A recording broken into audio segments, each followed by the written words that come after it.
Salah satu tokoh penyebar agama Islam di Pulau Jawa ini sudah meninggal dunia cukup lama, sekitar tahun 1568, namun nama dan pembaringan terakhirnya, makam Sunan Gunung Jati, di sebuah bukit kecil bernama Gunung Sembung, sampai dengan saat ini selalu dipadati ribuan peziarah dari berbagai daerah sampai luar negeri setiap harinya.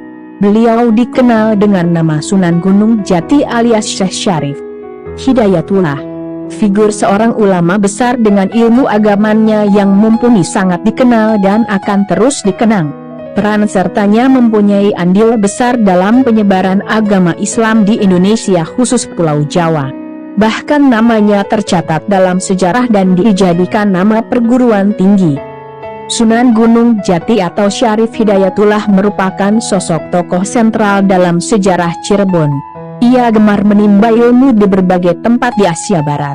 Pada tahun 1470 Masehi, Syarif Hidayatullah setelah berguru di Mekah, Baghdad, Campa dan Samudra Pasai, datang ke Pulau Jawa, mula-mula tiba di Banten kemudian Jawa Timur, dan mendapat kesempatan untuk bermusyawarah dengan para wali yang dipimpin oleh Sunan Ampel.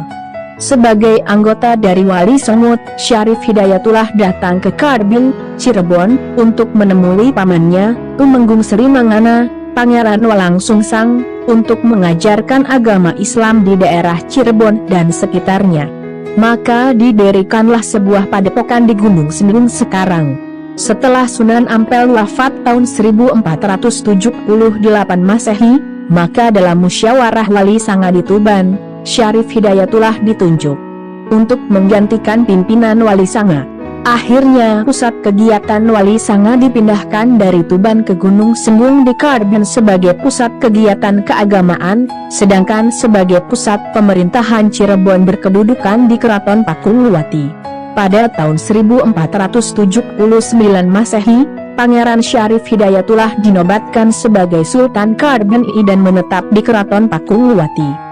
Sebagaimana lazimnya yang selalu dilakukan oleh Pangeran Cakrabuana mengirim waketi ke Pakuan Pajajaran, maka pada tahun 1482 Masehi setelah Syarif Hidayatullah diangkat menjadi Sultan Karbin, ia membuat maklumat kepada Raja Pakuan Pajajaran, Prabu Siliwangi, untuk tidak mengirim upeti lagi, dikarenakan Cirebon sudah menjadi negara yang merdeka. Selain hal tersebut, Pangeran Syarif Hidayatullah melalui lembaga Wali Sangarla berulang kali memohon Raja Pajajaran untuk berkenan memeluk agama Islam, tetapi tidak berhasil. Itulah penyebab yang utama mengapa Pangeran Syarif Hidayatullah menyatakan Cirebon sebagai negara merdeka lepas dari kekuasaan Pakuan Pajajaran. Peristiwa merdekanya Cirebon keluar dari kekuasaan Pajajaran tersebut dicatat dalam sejarah tanggal 2 Dasi Sukla Pakca Cetra Masa Sahasra Patangatus Papat Ikang Sakakala, bertepatan dengan 12 Safar 887 Hijriah atau 2 April 1482 Masehi yang sekarang diperingati sebagai hari jadi Kabupaten Cirebon.